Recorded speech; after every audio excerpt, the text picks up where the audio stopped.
The mansion, once a home filled with laughter and warmth, now felt like a cold, lifeless prison. Maya stared out the large windows, her eyes glazed, not seeing the beauty of the gardens outside. Her mind was trapped in the darkness that had taken over her life since her husband's sudden death. The only sound in the house was the occasional ticking of the clock, marking time that seemed to drag on endlessly. Kofi, her beloved husband, was gone, taken from her in an instant by a tragic accident. But the real nightmare began after his death. His family, his mother, Mrs. Afia, and his cruel brother Daniel had shown no sympathy for her grief. Instead, they had quickly moved to take everything from her. The house, the fortune, and the inheritance meant for her unborn child. They saw it all as theirs, as if Maya were nothing more than a mere obstacle standing in their way. Maya had hoped for solace, for a moment of peace after Kofi's passing.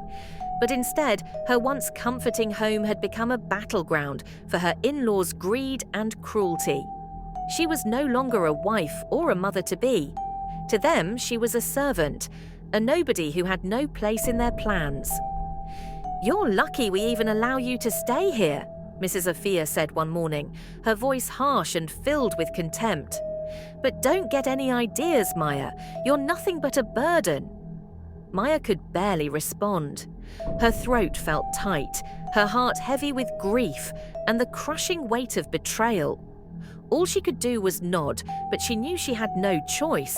She was trapped in this mansion, surrounded by her tormentors. Her first task for the day was to cook breakfast for the family. Mrs. Afia and Daniel, having taken over everything, now demanded that Maya serve them, as if she were nothing but their maid. The woman who had once been a proud, confident wife now found herself reduced to a housemaid, forced to cook and clean for the very people who had shown her no love. She moved to the kitchen, her tired body dragging with each step. As she prepared breakfast, Mrs. Afia entered, her eyes narrowed, scanning the room with judgment. "You call this breakfast? It looks like slop," she sneered. Maya's heart sank. She had worked so hard to make it perfect, but nothing was ever good enough. Mrs. Afia grabbed the plate and threw it on the counter, smashing it to pieces. "Start again," she ordered coldly. "You're lucky we even allow you to stay here." Maya didn't respond. She simply went back to work, trying to push aside the bitterness that rose in her throat. She was nothing in this house now, just a shadow of the woman she once was. The day dragged on with more cruel orders. Maya spent hours in the kitchen, cooking multiple meals, preparing different dishes, each one more demanding than the last. Every time she thought she was finished, Daniel would call her, his voice sharp, demanding more. "Make something else. This isn't enough," he would bark, always with that same sneer on his face. Maya did as she was told, though her body screamed for rest. She was heavily pregnant, but that didn't seem to matter to them. Every command, every insult wore her down further. Her once pristine skin was now marked with bruises from their hands. Daniel's slaps had become a daily ritual, each blow adding to the agony she felt in her heart and body. She was beaten for the smallest of reasons, if she was too slow, too quiet, or if she dared to stand up for herself. The worst was when he slapped her across the face, sending her sprawling to the floor. "Get up, woman," Daniel would shout. "You think you're better than us? You think you have any right to speak? You're nothing here, nothing." Maya would get to her feet, tears stinging her eyes, but she said nothing. She couldn't fight back, not in this house, not with them. She had no power, no voice. One evening, as the sun began to set, Maya found herself in the kitchen once again. She was asked to prepare a feast for Daniel's friends, who were coming over to celebrate. The kitchen was filled with the overwhelming smell of food, but Maya's stomach churned. She couldn't even taste the food. It felt like everything she touched turned to ashes. As she worked, Daniel walked in, his eyes scanning her from head to toe. "Are you going to cry again?" he asked mockingly. "Poor Maya, always so weak. If you weren't pregnant, I'd have thrown you out on the streets by now." Maya didn't answer. She had nothing to say to him anymore. She couldn't stand the sight of him, but she couldn't avoid him either. Mrs. Afia walked in, looking at Maya with contempt. "Don't think you're getting away with it. Just because you're carrying Kofi's child doesn't mean you matter. We'll take everything from you, everything, and once you're gone, we'll forget you ever existed." The words hit Maya like a hammer, each one breaking a piece of her heart. She felt as if she was drowning in their cruelty. Her body was exhausted, her mind shattered, and her spirit withered, but she could not give up. For the sake of her child, she had to survive. She had no other choice. As the days passed, the mistreatment only got worse. She was forced to cook, clean, and endure endless insults. Her body bore the marks of their violence. Her face was swollen from the slaps, and her heart was broken from the constant emotional abuse. The world outside seemed so far away, so unreachable. But even in the depths of despair, a flicker of defiance burned inside Maya. They could take everything from her. They could break her body and soul. But they would never break her will. She would survive. She would endure for her child. And one day, she would make them regret everything they had done to her. The sun had barely risen, but Maya was already awake. Her body ached from the endless chores, and her mind felt like it was slowly unraveling. The once beautiful mansion she had shared with Kofi now felt like a cold, suffocating cage. Every room she entered reminded her of the life she had lost, the love that had been taken from her far too soon. Her pregnancy was beginning to show now, her belly growing round, a constant reminder that there was still life inside her, even if it felt like everything else in her world had died. Maya had no time to care for herself. There was no space for her grief. Her grief had been drowned out by the cruelty of her in-laws. Every day was the same. She would wake up early to cook breakfast, serve Daniel and his friends, clean the house, and do whatever they demanded. The pain of her loss weighed heavily on her heart, but it was the daily torment from Mrs. Afia and Daniel that threatened to crush her spirit completely. This morning, as Maya was preparing breakfast in the kitchen, Mrs. Afia entered, her presence as cold and demanding as ever. She stood by the doorway, watching Maya, her sharp eyes scanning her every movement. "Stop with the cooking for a minute," Mrs. Afia ordered, her voice cutting through the silence of the house. Maya paused, turning slowly to face her mother-in-law. Her heart raced, knowing that another command was coming, another task to wear her down, to break her. "I want you to wash my clothes today," Mrs. Afia said, her tone dismissive, as though Maya were nothing more than a servant. "And Daniel's too." Maya's heart skipped a beat. The thought of being forced to wash their clothes, the clothes of the very people who had taken everything from her, made her stomach churn. But she knew better than to argue. She had tried before, and it always ended in pain. I'm not feeling well today," Maya said quietly, her voice barely above a whisper. "I'm pregnant, and I've been working all day." "Shut up," Mrs. Afia snapped, her eyes narrowing. "Pregnant or not, you will do as you're told. You're here to serve us, not to complain. You're lucky we even let you stay here." Maya's breath caught in her throat. The words stung. She couldn't argue with her. She had no power. She was trapped, surrounded by people who cared nothing for her, who saw her as nothing but a tool to be used and discarded. "Now get to work, Maya," Mrs. Afia continued, her voice dripping with malice. "I want my clothes and Daniel's washed properly. Don't make me repeat myself." Maya felt the blood rush to her head. Her hands clenched into fists at her sides, her nails digging into her palms. How much longer could she endure this? She opened her mouth to protest, but before she could say another word, Daniel's voice came from the hallway. "What's taking so long in here?" He appeared in the doorway, looking down at her with his usual cold, calculating gaze. He leaned against the doorframe, arms crossed, watching her. "Mum says you need to wash her clothes," Daniel continued, his tone mocking. "What's your problem, Maya? Don't you have anything better to do than sit around all day?" Maya felt a pang of anger rise in her chest. She wanted to shout at him, to tell him how cruel he was, how he had no right to treat her this way. But the words got stuck in her throat. She couldn't fight back. She knew what would happen if she did. Mrs. Afia stepped forward, a wicked smile on her face. "You don't have a choice, Maya. We own everything now. You're just lucky we haven't kicked you out." Maya looked down at the floor, trying to hold back the tears that threatened to fall. She didn't want to cry in front of them. She wouldn't give them the satisfaction.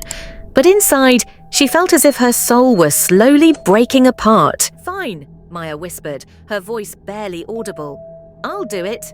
She turned away from them and walked slowly toward the laundry room, her heart heavy with defeat. The sound of her footsteps echoed through the empty halls, each one marking the slow erosion of her dignity. The laundry room was small and dimly lit, with baskets of clothes piled high. Maya looked at the piles of fabric that awaited her, her mother-in-law's elegant dresses, Daniel's shirts, clothes that had once symbolized the wealth and comfort of a life she had hoped to enjoy. Now they were just another reminder of how much had been taken from her. Maya knelt down and began sorting through the clothes, her movements slow and deliberate, her body aching. She could feel her stomach growling with hunger, but she had no time to eat. She had to wash their clothes. She had to serve them, even though every part of her wanted to scream, to throw the clothes back at them and demand that they treat her like a human being. As she worked, she heard footsteps approaching. The door to the laundry room opened, and Daniel walked in, a smirk on his face. "Are you still crying over your dead husband?" Daniel sneered, leaning against the doorframe. "You should have known better than to get attached. You're just a pawn in this game, Maya." Maya didn't answer him. She focused on the clothes in front of her, her fingers trembling as she picked up the damp fabric. She wanted to scream, to slap him across the face, but she held it in. She had no strength left to fight him. "You think you're special?" Daniel's voice was low and mocking. "You're not. You're nothing."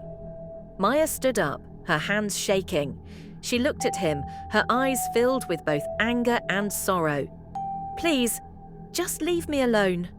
But before she could turn away, Daniel moved forward, his hand shooting out to slap her across the face. The force of the blow sent her stumbling back, crashing into the wall behind her. The room spun for a moment, and Maya could taste the bitter tang of blood in her mouth. "You will never, ever speak to me like that again, Maya," Daniel growled, stepping closer. "Understand?" Maya held her face, her cheek burning from the impact. She nodded, unable to find her voice. She didn't want to make it worse. She didn't want to die here, in this house that had once been hers. Daniel turned and left the room, the door slamming behind him. Maya slid down to the floor, her heart pounding in her chest, her body shaking with the after effects of the blow. Tears blurred her vision as she pressed her hands against her stomach, the life inside her stirring. She was broken, physically and emotionally. But as she sat there on the cold floor, something inside her began to shift. She could feel the rage building up, the anger at the injustice, at the cruelty, at the way they treated her like nothing. She was a woman, a mother, and she wouldn't allow them to take everything from her. Not anymore. The night was thick with silence, the kind of silence that felt oppressive, like it was waiting for something to happen. Maya lay in her small, cold room, curled under a thin blanket. The wind howled outside, but inside there was no warmth, no comfort. Her heart was heavy, her mind constantly replaying the horrors of the day, the cruel words, the constant abuse. It had been weeks since Kofi's death, and she had not known a single moment of peace since. Daniel and Mrs. Afia's cruelty had become routine, as if her suffering were just a part of the house's daily rhythm. She spent every day cleaning, cooking, and enduring their insults, but that night she felt something shift in the air. There was a tension that was different from before, something that made the hairs on the back of her neck stand up. It was late, well past midnight, when she heard the soft creak of the floorboards outside her door. Maya's breath caught in her throat. She knew it wasn't Mrs. Afia. No, this was someone else, someone with a far darker intent. The door to her room slowly opened, and there stood Daniel. His eyes were cold, his lips twisted into a cruel smile that made her stomach turn. "I thought you'd be asleep by now, Maya," he said, his voice smooth, almost too calm. "But I guess you're still awake." Maya stiffened, her body instinctively pulling away from him. She had learned to be cautious around Daniel. His anger was unpredictable, and his eyes, always calculating, had a way of making her feel small, insignificant. She pulled the blanket tighter around her body, hoping he wouldn't get any closer. "What do you want?" Maya asked, her voice shaking but defiant. Daniel stepped into the room, his footsteps slow and deliberate. "You've been so good at doing everything I ask, Maya, but I think it's time you did something else for me. Something personal." Maya's heart skipped a beat as she realized what he was implying. She shook her head, her voice rising in fear. "No, I'm not like that. I'm pregnant. You can't."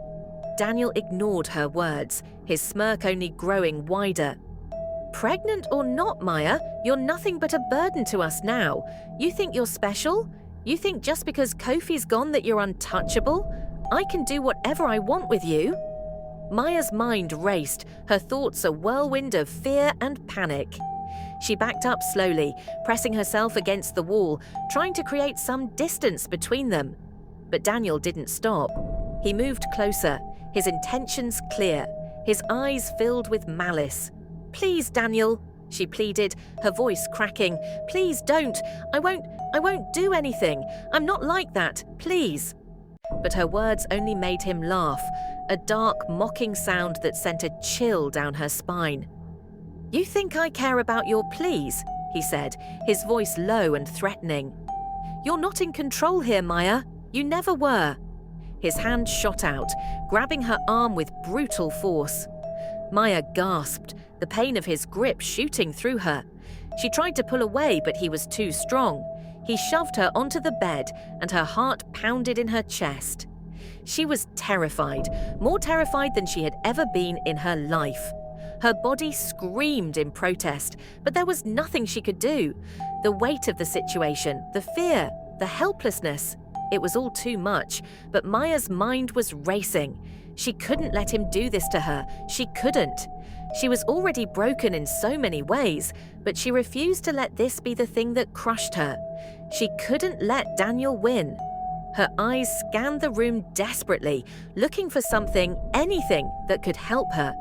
And then she saw it. Beside the bed, on the nightstand, there was a small glass vase. It was a simple thing, just a vase with flowers that Kofi had bought her before the accident. But now, it was the only weapon she had. Without thinking, Maya grabbed the vase and swung it toward Daniel's head, her hands shaking with the force of her desperation. The glass shattered against his skull with a sickening crack, and Daniel's body jerked back. Maya's heart hammered in her chest as she watched him stumble, his hand flying to his head where blood began to pour from the wound. He staggered, his face twisting in shock and pain. "Bitch!" Daniel screamed, his voice hoarse with rage. He reached for her again, but his movements were slow, uncoordinated. The blow had clearly dazed him, but Maya knew she didn't have much time. He would be back on his feet soon enough. With a surge of strength born from sheer panic, Maya pushed him off her and scrambled to the side of the bed. Her breathing was shallow, her body trembling with fear and adrenaline. But in that moment, something shifted inside her, a resolve she hadn't felt before. Daniel was stumbling toward her, fury in his eyes, but she wasn't going to let him hurt her. She wasn't going to let him do this. Her hand grabbed something else from the nightstand, a small glass bottle. She held it up, ready to defend herself if he came any closer. She could feel her pulse racing, the sweat on her brow mixing with the tears that had started to fall.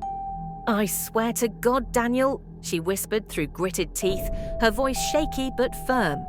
"If you come near me again, I will kill you." For the first time, Daniel stopped.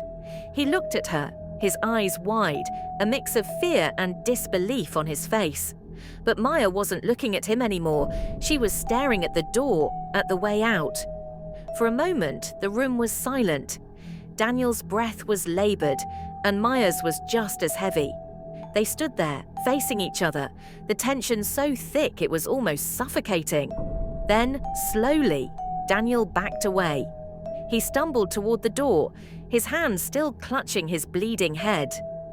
"You're going to regret this, Maya," he muttered under his breath, his voice full of venom. "You think you've won? You haven't. This is far from over." Maya didn't say anything. She didn't even look at him.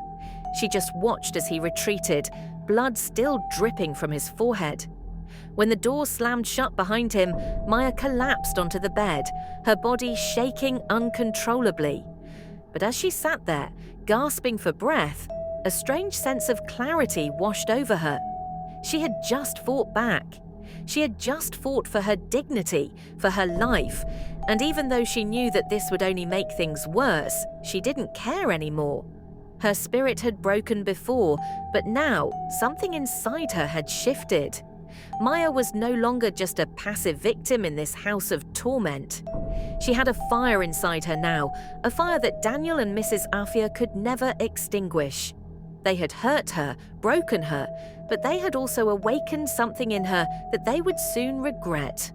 Maya was ready to fight, and this time she wouldn't back down. Hours after Daniel left the room were nothing but a blur. Maya sat on the edge of the bed, her hands shaking as she tried to steady her breath. Her heart was racing, her body still trembling from the events that had unfolded. The blood from Daniel's head stained the floor, a grim reminder of the violence she had been forced to endure. She knew she had only delayed the inevitable. The consequences of her actions were clear. Daniel would retaliate, and his mother, Mrs. Afia, would only make things worse. But Maya wasn't afraid anymore. She was done cowering. But in the stillness of the room, something inside her shifted. She couldn't stay here, not with them, not in this house that had once been filled with love, but now only echoed with cruelty. Without thinking, Maya stood up, grabbing the few belongings she had managed to hold on to. The house, the wealth, the life she had once dreamed of. None of it mattered anymore. The only thing that mattered was escaping the nightmare she had been forced to live. Her heart was heavy as she packed her bag with the few clothes she could carry. She was pregnant, exhausted, and emotionally drained, but she was leaving. She was taking control of her life again, and nothing could stop her. Not anymore. The soft click of the door opening startled her. Maya froze, her hand still on the zipper of her bag. She knew that voice, the one that had tormented her for weeks. Mrs. Afia. "Maya, where do you think you're going?" Her mother-in-law's voice was like a slap, harsh and commanding. Maya's breath caught in her throat. She hadn't expected Mrs. Afia to show up so soon.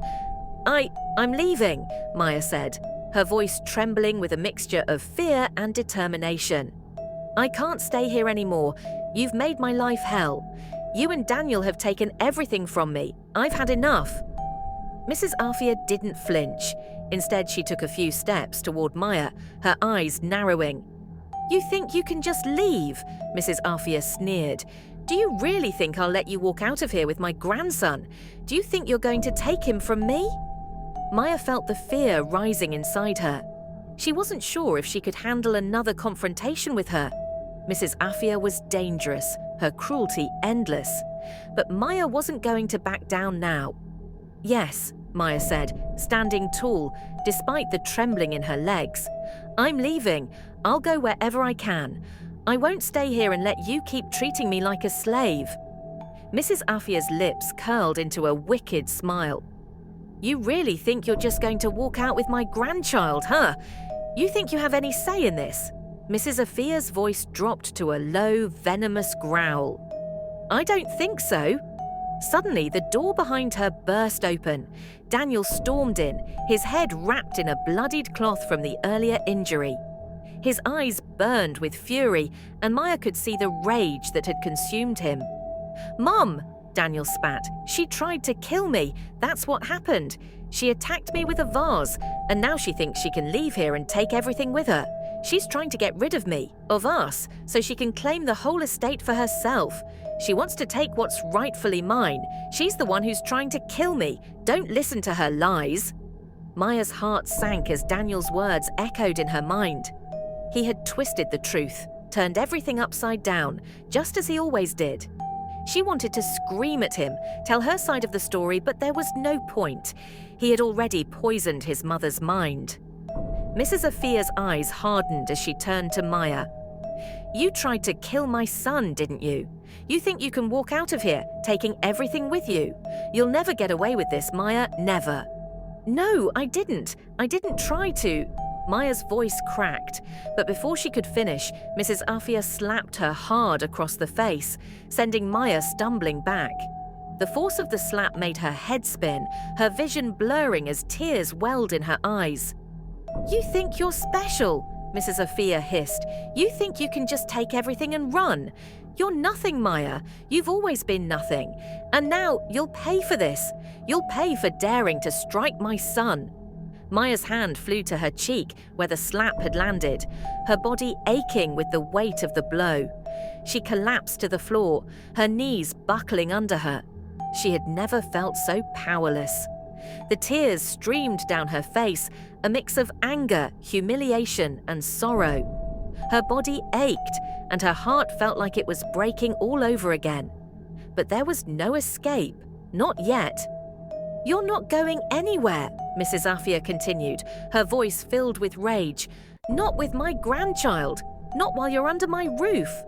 Maya's breath hitched in her throat as Mrs. Afia advanced toward her, her eyes cold with fury. "You're staying here, and you'll stay until I say otherwise. You won't be taking my grandson anywhere." Maya, her body trembling, stood up, her hands shaking as she wiped her tears away. "I'll go wherever I can," she whispered, voice hoarse. "I'll never be your prisoner." "You're already a prisoner," Mrs. Afia sneered. "But you'll learn soon enough that there's no escaping me. There's no escaping us. You'll stay here and you'll live by our rules. And if you think you're going to take my grandchild from me, think again. The punishment for that is far worse than anything you can imagine." Maya didn't know what to say. She didn't have the strength to fight back. She had tried. She had fought for herself, for her child, but the power her in-laws had over her was suffocating. And then Mrs. Afia did the unthinkable. She grabbed Maya by the arm and dragged her toward the back door. "You think you can take that baby away? I won't let you," Mrs. Afia screamed. "You will never leave this house, Maya. You can't have my grandson. You'll stay here and you'll live like the servant you are. You'll give birth in this house, just like you should have in the first place." Maya's heart pounded as she struggled against her mother-in-law's grip, but it was no use. The anger in Mrs. Afia's eyes was unrelenting.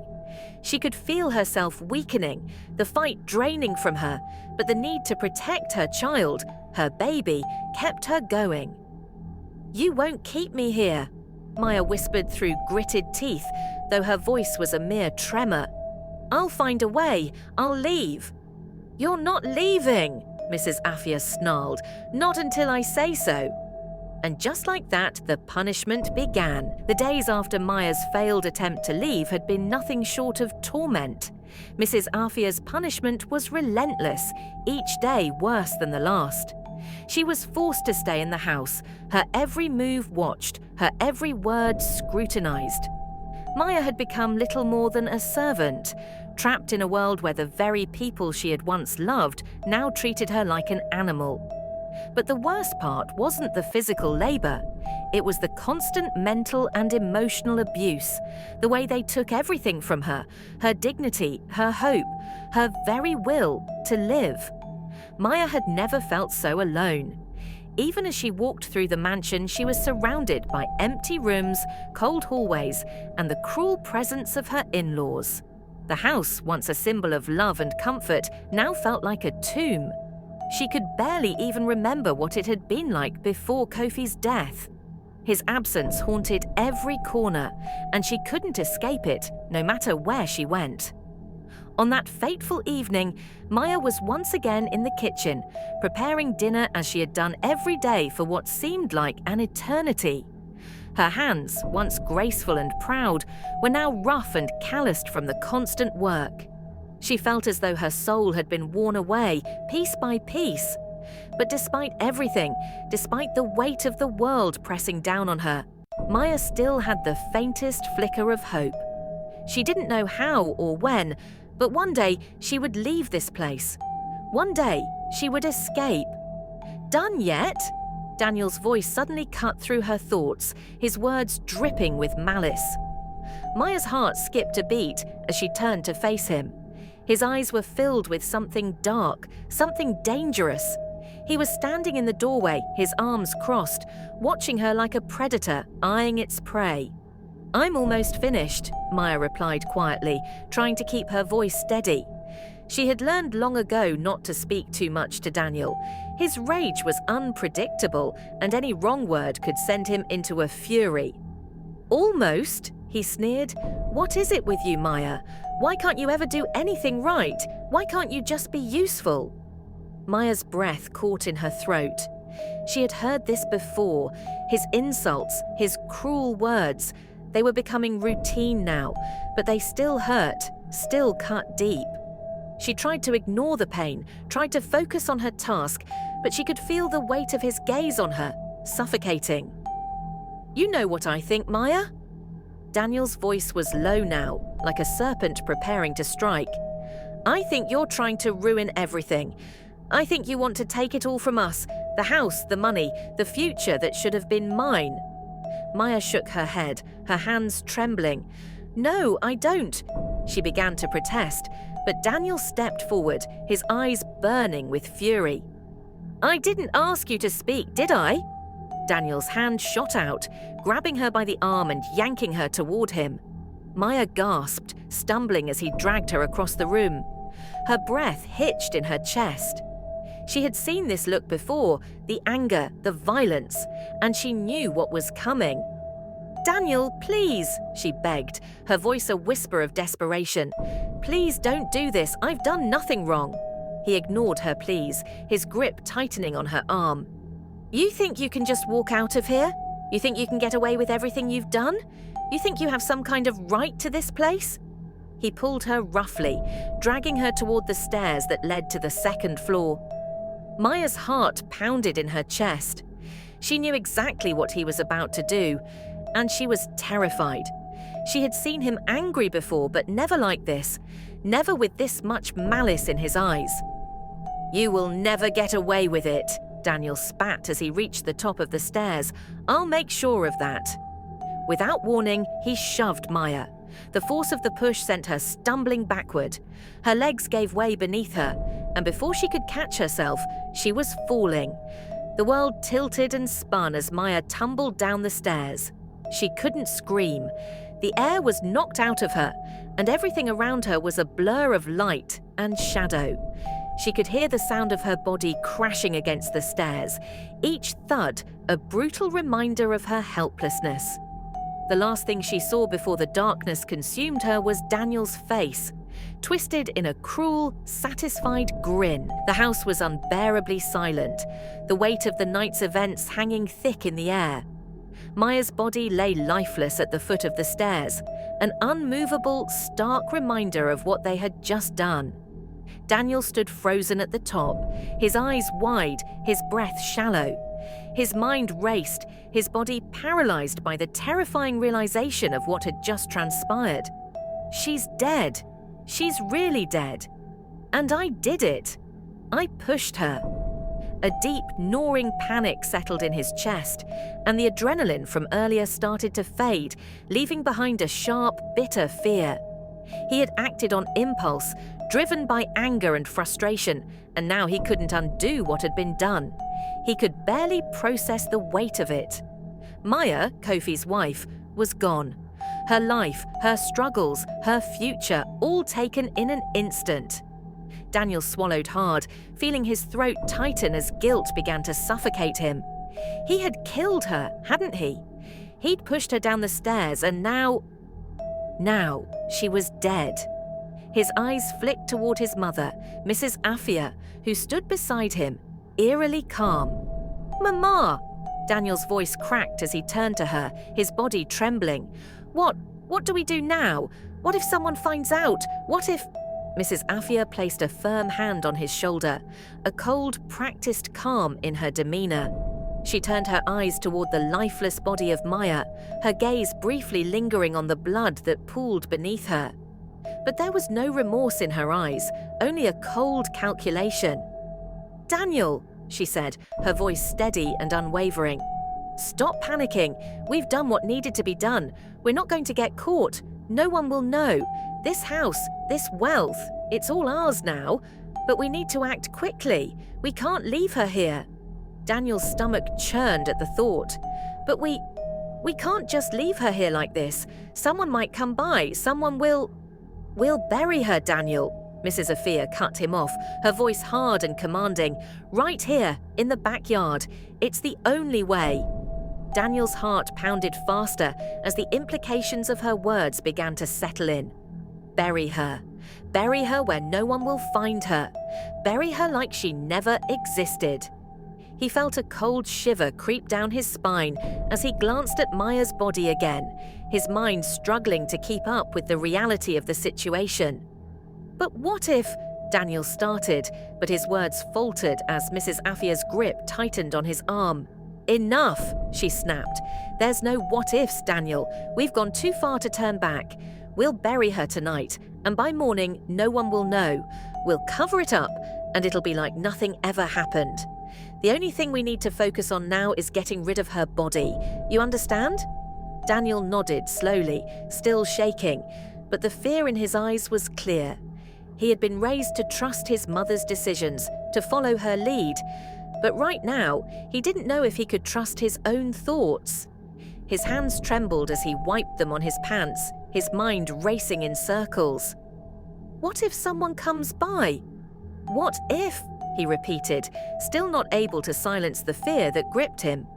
"Stop asking questions, Daniel. We've done the hardest part. Now we finish it. Tonight, before anyone else knows, we'll bury her right here, in the backyard, away from prying eyes." Mrs. Afia's voice was cold, and there was an unsettling calm to it. She had already made her decision. They had no other choice. Daniel could barely keep his thoughts straight as the idea of burying his brother's wife started to settle in. But then he thought of the inheritance, the wealth, and his future. This was their chance to finally escape the life of struggle. His guilt was there, gnawing at him, but his greed and fear overwhelmed it. This is the only way. "Okay," Daniel finally muttered, the words leaving his mouth like stones. "We'll do it. We'll bury her. But where exactly? How do we even start?" Mrs. Afia's lips curled into a smile that sent a chill down Daniel's spine. "We'll dig a grave in the garden where no one will look. We'll bury her as deep as we can, and then we'll cover it up. No one will question it. And once she's gone, we'll erase the evidence. No one will ever know what happened." The finality in her words left no room for doubt. They were already too deep into this. They had to finish it. And so, without another word, they both moved toward the back door. The cool night air hit them as they stepped outside, the darkness of the garden stretching out before them. The house loomed behind them, silent and ominous. Daniel's heart raced in his chest, but he followed his mother, each step feeling heavier than the last. The moon hung high above them, casting a dim glow over the garden, making the shadows feel even more oppressive. Mrs. Afia led him toward the back of the garden, a secluded part of the yard where the earth was soft. There they would dig a grave, bury Maya's body in the dead of night, hoping that no one would find it. No one would question it. They would get away with it.